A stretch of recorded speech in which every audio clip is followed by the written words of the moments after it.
Assalamualaikum warahmatullahi wabarakatuh. Salam sejahtera kepada semua subscriber, kepada semua penonton yang baru singgah. Jangan lupa tekan subscribe. Okay, hari ni kita nak, pada kali ni aku nak cerita sikit pasal kentut. Macam mana aku boleh nak tercerita pasal kentut? Sebab semalam aku sakit perut dan aku kentut banyak kali Aku tak boleh kira banyak kalinya sebanyak mana, tapi memang banyak kali aku kentut. Jadi aku pun pergi klinik semalam punya cerita ni. Aku pergi klinik dan aku minta ubat kentut untuk stopkan kentut tu. Jadi kebetulan doktor yang aku pergi ni lah doktor yang aku boleh cakap doktor peribadi aku lah, yang selalu aku pergi, aku refer macam-macam benda. Dan aku ada bersembang dengan doktor ni mengenai kentut. Jadi sambil-sambil tu aku take note lah apa yang dia cakap. Jadi aku nak share dengan korang berkenaan dengan perihal kentut. Kentut ni sebenarnya ialah pembebasan angin daripada perut kita, daripada usus besar jadi dekat usus besar ni dia boleh masuk angin okey. Jadi apakah puncanya? Punca dia ialah sebenarnya kita boleh cakap semasa kita makan semasa kita menyuap dan mengunyah tu, angin udara juga turut sama masuk dalam mulut kita. Jadi itulah sebabnya kita tidak digalakkan makan dengan mulut yang terbuka, sebab kita akan menelan sekali angin. Itu salah satu faktor kenapa ada angin dalam perut kita dan juga yang keduanya ialah tindak balas kimia bakteria dalam usus.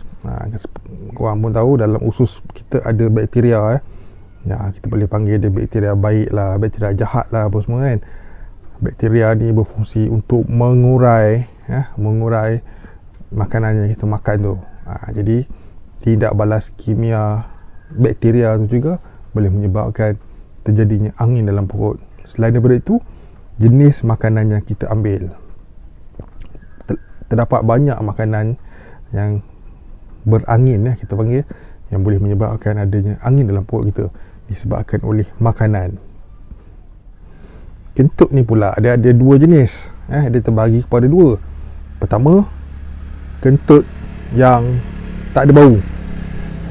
Walaupun bunyinya macam bunyi meriam buluh, tapi tak ada bau. Dan yang kedua, kentut yang berbau. Kentut yang berbau ni tak kira lah sama ada dia bunyi macam ular punya tu je, ataupun dia prak bunyinya, tapi bau dia memang hilang sabar buatnya.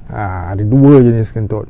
Jadi kalau aku kalau dalam lift aku pernah banyak kali terkena naik lift, ada 5-6 orang dalam lift tu, tiba-tiba besar ada keluar bau. Aku rasa nak belasah orang keliling tu, tapi tak boleh buat macam tu undang-undang kan. Sabar je lah. Okey, kita pergi pada kentut berbau. Okay, sekarang ni kita kena tahu punca kenapa kentut itu berbau. Okey, ada banyak list dia. Semalam aku write down depan doktor tu, relax. Okey, kenapa kentut berbau? Ini mungkin subjektif. Aku tak cakap benda ni benda yang objektif, tapi subjektif. Ini ialah berdasarkan apa yang difahamkan oleh aku melalui doktor tersebut. Aku sebutlah namanya, Dr. Hamdan mana. Okey, baik. Punca kentut berbau, nombor 1, makanan tidak hadam. Makanan tidak hadam maksudnya kalau korang makan setengah makanan tu, perut korang tidak menghadamkan makanan tersebut dengan elok, maka itu boleh jadi satu punca kentut berbau. Dan selain daripada itu, makanan yang tinggi seratnya, fiber. Jadi kalau korang terlampau banyak makan benda yang berserat tinggi, dia akan menyebabkan korang kentut berbau. Secara tak langsung, bila korang makan makanan yang terlampau banyak fiber, korang akan dapat sembelit. So bila korang akan dapat sembelit, korang akan susah nak buang air besar. Dan bila susah nak buang air besar, angin akan terkumpul dan berlakunya lah kentut yang berbau. Selain daripada itu juga ubatan aku boleh cakap terutamanya antibiotik ya. Ubat-ubatan kategori antibiotik ni memang ada banyak jenis antibiotik, tapi setengah antibiotik ni terutama kalau antibiotik demam untuk sakit demam memang akan membuatkan kentut bau busuk, tapi busuk dia lain sikit. Dia tak macam busuk jamban tu, tapi busuk chemical punya busuk. Dan yang terakhir sekali, punca kentut bau ni ialah kanser. Kanser ni bukanlah maksudnya kanser yang berat tu tapi macam contoh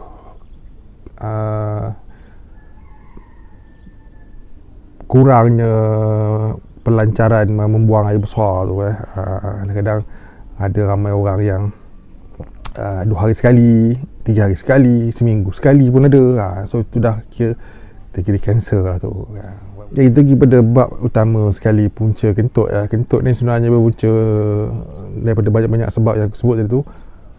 Faktor yang paling menggalakkan orang kentut sebenarnya adalah faktor makanan. Ni yang jadi aku list out makanan punca kentut berbau. Yang pertama ialah bawang. Bawang merah, bawang besar ataupun bawang putih. Asalkan namanya bawang memang berangin dan menyebabkan kentut berbau. Begitu juga dengan makanan kategori kacang kacang panjang, kacang buncis, kacang bendi, kacang tanah, kacang kuda. Semua jenis kacang-kacang ni boleh menyebabkan punca kentut. Jadi berangin lah maksudnya. Semua makanan kategori kacang ialah makanan yang berangin. Ingat ya. Saya betul juga telur. Telur ni dalam bracket telur rebus. Telur rebus boleh menyebabkan punca berlakunya kentut. Dan daging. Kena ingat daging juga boleh menyebabkan berlakunya kentut. Banyak lagi. Dan brokoli sayur tu, brokoli tu boleh menyebabkan punca yang jadinya kentut. Dan juga kobis memang terkenal dengan sifat angin dia, dan dia juga boleh menjadi punca kentut. Dan tidak dilupakan juga keju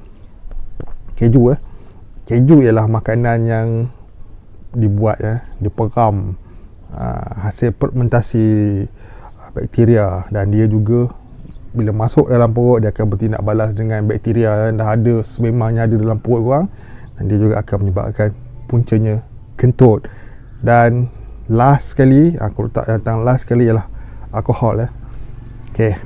Tak ramai orang Melayu kita ni ataupun rakyat Malaysia ni yang kaki botol alkohol punya orang. Tapi kita ingat alkohol ialah punca berlakunya kentut kerana dia juga hasil peraman di brew kan, di peram jadi dia punca kentut. Kentut ni sebenarnya baik untuk kesihatan kita sebenarnya sebab bila angin berkumpul dalam perut kita akan rasa tak sedap perut dan kentut ni akan membuat satu kelegaan kita akan release angin dalam badan kita. Ada baiknya kentut ni bagi masyarakat Eropah Mak Saleh kita panggil pada dia orang kentut it's okay, kentut lah korang prak prok, tapi yang paling korang hajarnya pada dia orang ni ialah sedawa bila terbelahak sedawa depan dia orang, memang dia orang akan tapi kalau korang kentut dia orang buat dek walaupun musuh dia orang tutup, tapi tak ada cakap slap you ni tak macam tu itu adat dia. Tapi sebenarnya kentut ke sedawa ke dua-dua tak elok bagi kita orang Melayu adat kita. Kentut ni memang kalau boleh pergi jauh-jauh kita pergi pada perkara yang last cara untuk mencegah kentut berbau. Kentut ni sebenarnya kita tak boleh nak halang dia. Kalau dah perut kita berangin angin tu nak keluar dia kentut, tapi sama ada kentut tu berbau ataupun tidak kita boleh menentukannya Jadi cara mencegah kentut berbau ialah yang pertama ialah makan dengan kuantiti yang kecil. Maksud aku, kalau sekali korang hadap makan tengah hari tu, korang makan lebih kurang dalam satu cawan nasi saja, sayur. Pastikan sayur tu bukan sayur yang aku sebut tadi, dan tu saja. Jangan makan sampai 2-3 pinggan bertambah-tambah ataupun satu pinggan membukit. Maksudnya makan dalam kuantiti yang kecil. Biar kita makan kerap tapi kuantitinya sikit, daripada makan sekali banyak tu kenyang sampai ke malam. Itu tak elok. Jadi punca cara untuk mencegah kentut bau ialah makan dengan kuantiti yang kecil, dan elakkan makanan yang menyebabkan kentut yang aku sebut tadi. Ada banyak tu. Elakkan benda tu ataupun kurangkan, ataupun kalau korang tak kisah, korang belasah je. Ikut suka. Selain daripada tu juga, minum air kosong dengan banyak. Air melancarkan lagi perjalanan usus kita bergerak, bawa makanan ke usus besar, usus kecil, apa semua sampai ke tempat exhaust pembuangan tu. Jadi korang kena pastikan korang minum air kosong dengan banyak. Elakkan minuman yang bergas. Minuman yang bergas ni tak mestinya minuman beralkohol. Tak. Coca-Cola contoh, semua yang bergas lah. Aku sebut king dah lah, king of the gas ialah Coca-Cola. Segala minuman yang bergas dalam botol, dalam tin, cegah, elak kan. Walaupun saya sekala aku rasa okey je, tapi kalau hari-hari korang duk balun, penyakit lain lagi dapat. Kencing manis lagi naik nanti kan, susah, banyak masalah lain lagi yang datang. Jangan. Kalau boleh kurangkan, elakkan minuman yang bergas.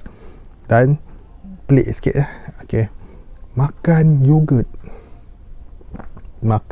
Cara untuk elakkan untuk mencegah kentut bau ialah makan yogurt. Makan yogurt ataupun dalam bahasa Melayu dia dadih. Tak kisahlah dadih tu korang buat sendiri ke ataupun korang beli kat kedai ke. Makan yogurt dan prebiotik. Prebiotik ni biasanya terdapat dalam susu lah, susu ataupun suplemen. Jadi amalkan. Jadi itu saja perihal kentut yang aku nak share dengan korang. Aku harap semoga apa yang aku videokan ni bermanfaat bagi korang. Tapi ada setengah orang suka kentut. Jadi kalau korang yang jenis suka kentut, aku ada petua untuk menggalakkan lagi korang kentut, iaitu korang kalau tibanya musim cempedak, korang makan cempedak macam biasa lah. Korang makan cempedak, biji cempedak tu korang rebus, korang rebus sampai lembut, sampai dia dah lembut tu korang toskan, tu korang makan. Sedap rasanya, dia rasa macam ubi. Korang makan biji cempedak ni sedap. Aku tak nafikan rasa dia memang sedap. Korang boleh cuba rebus biji cempedak ni. Tapi ingat cempedak yang belum digoreng lah. Kalau cempedak tu dah digoreng, lepas tu korang nak rebus pula, dia tak menjadi lah. Dia kena cempedak mentah tu. Korang dah makan isi dia, biji dia tu korang kumpul dan korang rebus sampai dia lembut. Lepas tu korang makan, rasa dia macam ubi, sangat sedap, boleh cecah dengan apa saja. Dan dalam masa 12 jam aku cakap lah, separuh hari ataupun satu hari, korang siap lah. Korang akan kentut kau-kau punya. Masa tu baru korang tahu bahawa bau ataupun tidak usus korang. Jadi cara untuk test usus kita ni sama ada banyak bakteria ke usus ke apa ke, masalah apa ke, korang rebus biji cempedak dan korang makan. Betul ni bukan betul main-main. Alright guys, that's it for today. For this time, see you guys in my next video.